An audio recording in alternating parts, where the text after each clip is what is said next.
Hey there everybody, this is Professor Island, and today we're discussing grammar, and specifically we are discussing fragments.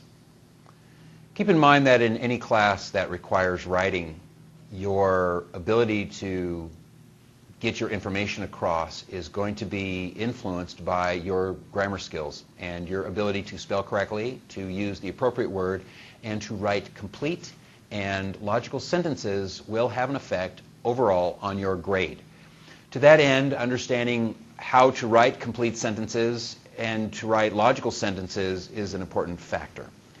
Fragments are, in essence, incomplete sentences. They are dependent clauses that cannot stand by themselves as a sentence, either because they do not have a subject or verb or some other required component that makes an independent clause a complete sentence, or specifically because there are added words in the sentence that require even more information, more detail within that sentence in order to make the sentence a complete sentence.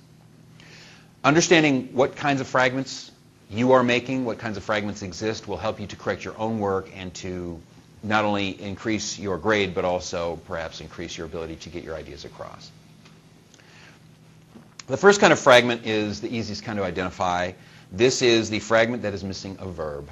All sentences in English must have a verb. In fact, the only one-word sentences in English are simply a verb. Go, sit, listen, something along those lines, and where the noun, the subject understood is you. You sit, you listen, you understand. To that end, if there's no verb in the sentence, an active verb in the sentence will be a fragment. Very often, this is the first thing I see in a paper within the introduction. And what it is people are replicating the dramatic tone of a documentary they've seen or something along those lines. It'll be something like, the world today, and there's a period. And then they give me something else. Actually, I need you to tell me something about the world today. Give me some kind of verb, such as, the world today is a dangerous yet wonderful place. Something like, the angry man. If your really point is just to say, man, angry. Just tell me, the man is angry. Make sure that verb is in that sentence. The next type of fragment is similar to the lack of verb sentence. And it's because people use a word that looks like a verb is actually not a verb. A gerund is a word that ends in ing. If it's just that word, being, knowing, seeing, playing, etc., it actually acts as a noun. Playing soccer is fun. Playing is the subject of the sentence there. Being happy is everyone's goal. Being is the subject of that sentence. Ing words are only verbs if they actually have another word in front of them, a form of the word be, like he is working, they are playing, he will be running. If you just have the ing word by itself, it's not a verb. And so you have sentences like, David being my best friend. Well, David being my best friend is not a sentence. It's a fragment because there's no verb. The ing word does not count as a verb. You would have to say, David is my best friend. David was my best friend. Or even, David is being my best friend. You could also use that as the front part of a sentence. David, being my best friend, knows more about me than anyone else. Sometimes these gerund fragments occur because you give me a sentence, you put a period, and then you follow it with a gerund phrase that actually finishes the thought from the first sentence. For example, I know how you feel, period, having had the measles myself, period. That should not be written as two sentences. That should be one sentence. Having had the measles myself, comma, I know how you feel, or I know how you feel having had the measles myself. Like gerunds, infinitives can cause fragments. Infinitives are the words that are a verb that starts with the word to be, to know, to have, to hold. They're called infinitives because they don't have any time reference. It's not past tense, present tense, whatever. It's kind of an infinity. And in American English, we do not use those as standalone verbs. It cannot be the only verb thing in the sentence. You either have to make it into a sentence by changing the infinitive to a regular verb, or you have to add something to the sentence. For example, sentence like, I wrote you a letter, period, to let you know how I feel, period. That second phrase is not a sentence. That actually finishes the first sentence. I wrote you a letter to let you know how I feel. Should be written as one long sentence. Sometimes people write types of fragments and they look at it and they say, how can this be a fragment? Because it's a lot of words. Sentence length is not a determinant as to whether or not a sentence is a sentence. You can have very short sentences. Sit down is a sentence. You can have very long sets of words that are not sentences. An example of that would be the phrase, to see France and enjoy the freedom of exploring the world on my own. That is a lot of words. It is an infinitive fragment, and you would actually have to add more words to this in order to make it a sentence, such as, after a long argument with my parents, I was allowed to go to Europe to see France and enjoy the freedom of exploring the world on my own. It finishes an idea. These types of fragments basically have to do with either a missing word or a word that you think is the right word that needs to be changed into a verb. The other types of fragments occur often because you have a good sentence, you have an independent clause, and then you add a word that makes it into a fragment. It basically forces you to write more words within that sentence in order to make it an independent clause. The first kind is called the adjective clause. This is words like who, where, which, that are inside of a sentence. And there are two ways to fix these sentences. You either take that word out, or that which, that, where, etc. word out, or you add more words to the sentence. So, for example, the government which restricts drug trafficking by its citizens. That is not a sentence. It's a long bunch of words, but it's not a sentence. You can either do one of the following things. Take the word which out. The government restricts drug trafficking by its citizens is a sentence. Likewise, you can also then add more words. The government which restricts drug trafficking by its citizens has also been accused of importing drugs. Adding more words to it then makes the which phrase relevant. Likewise, adverbial phrases and clauses can cause fragments. Usually these are time phrases like while, during, after, before. A simple sentence like I am hungry is a sentence. If you say because I'm hungry, you now have an expectation of more information. To that essence, we have the time issues. There was a great deal of immigration into California, period, after the gold rush. The phrase after the gold rush cannot be a sentence. It not only has no verb, but also the word after tells us that we need more information. And you would simply just put those two together. After the gold rush, there was a great deal of immigration into California. Others are things like for, so, in order to, if, etc. These adverb-based connectors create dependent clauses must be attached to an independent clause. I called you last night, period, so we could talk about the test next week. Simply connect those two. I called you last night so that we could talk about the test next week. You can go now, period, if you want, period. That if word within that phrase makes it into a fragment. Simply connect the two. You can go now if you want. I put the word because by itself simply because it is a common fragment error. If you take a regular sentence and you put the word because onto it, it creates a fragment. Because the store was closed, period, I couldn't buy any beer.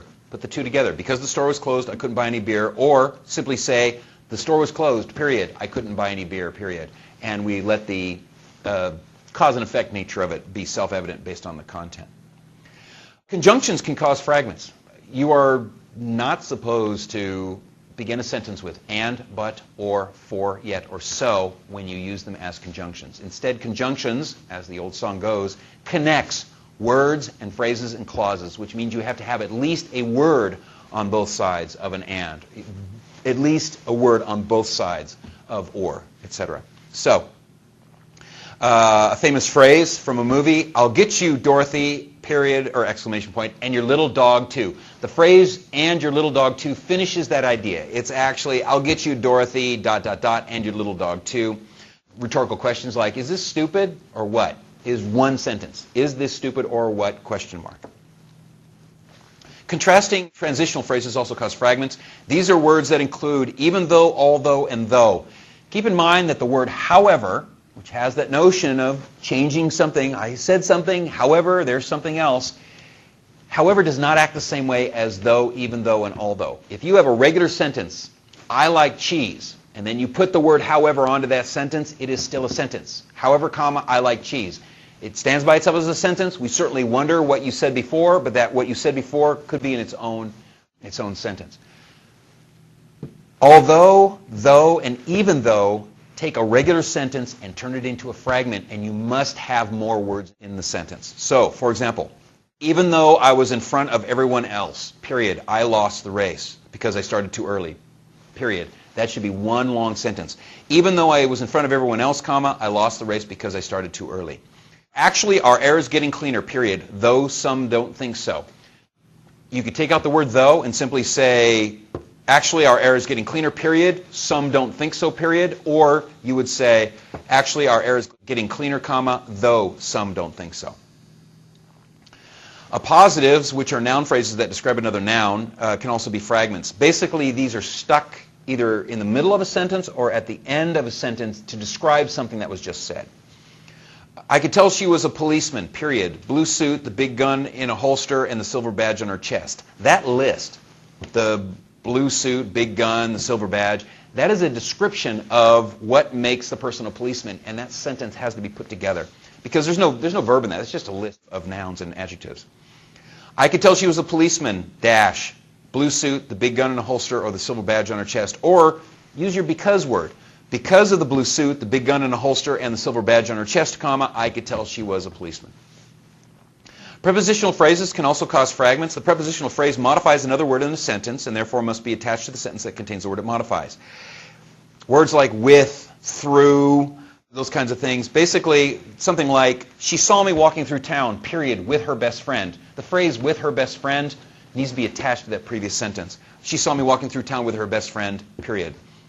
Another thing that I see to begin an essay, through the history of time, and then there's a period, and then humans have sought the meaning of life. That should be written as one sentence. Through the history of time, comma, humans have sought the meaning of life. The important thing to remember is that speaking and writing are two different forms of communication. That means you can speak in fragmentary and even run-on type sentences, and if your listener does not understand you, they will stop you and ask you to clarify. When you write something, you are giving your ideas and thoughts in written form over to someone and then walking away, and that person has to discern what you're trying to say based solely on the words on the page. Word order, word structure, sentence structure, all of those things have an impact on whether or not they understand what you intended. And knowing what a fragment is and how phrases need to be attached to other phrases in order to make sense is an important aspect of that. Finally, some people will come up to me and say, hey, Professor E, I'm reading this book here. There's a bunch of fragments here. And I ask, what are you reading? Oh, it's the story about this guy. Fiction uses fragments. Authors use fragments all the time. Understand that authors know what sentence structure is, and they use it intentionally. They use run-ons to show a mind that is constantly running and cannot stop. They show fragments to show the idea of a mind that is breaking things up into segments and to show pauses and breaks in logic. That is the author's methodology, but it is based on the notion that they understand the effect that fragments and run-ons have on the reader. And certainly when you're writing a formal paper for someone, when you're writing a history report, when you're writing a literary analysis, you are not allowed to write in a way that's more fiction-based. You're trying to write nonfiction. You're writing literary analysis, and you are confined to a set of rules because you're writing formal English, formal college-level English, in which the rules of spelling and run-ons and fragments and other sentence structure issues apply. Keep working on these things. If I send you a message or I write on your paper that there's a certain kind of frag, if I say it's a which frag or a because frag or a frag attached previous, I'm trying to give you an understanding as to what you're doing, but I'm usually giving you one example from several in your paper. Go through the rest of the paper, look for these errors, and try to fix them. The more you do this, the more you'll recognize them yourself, and the more you'll be able to do this on the fly, on another paper, on another test, in a letter to get a job or something like that, where you want to demonstrate that you're a well-rounded, articulate person who can explain yourself in your own words on a piece of paper. Okay? Stay in touch.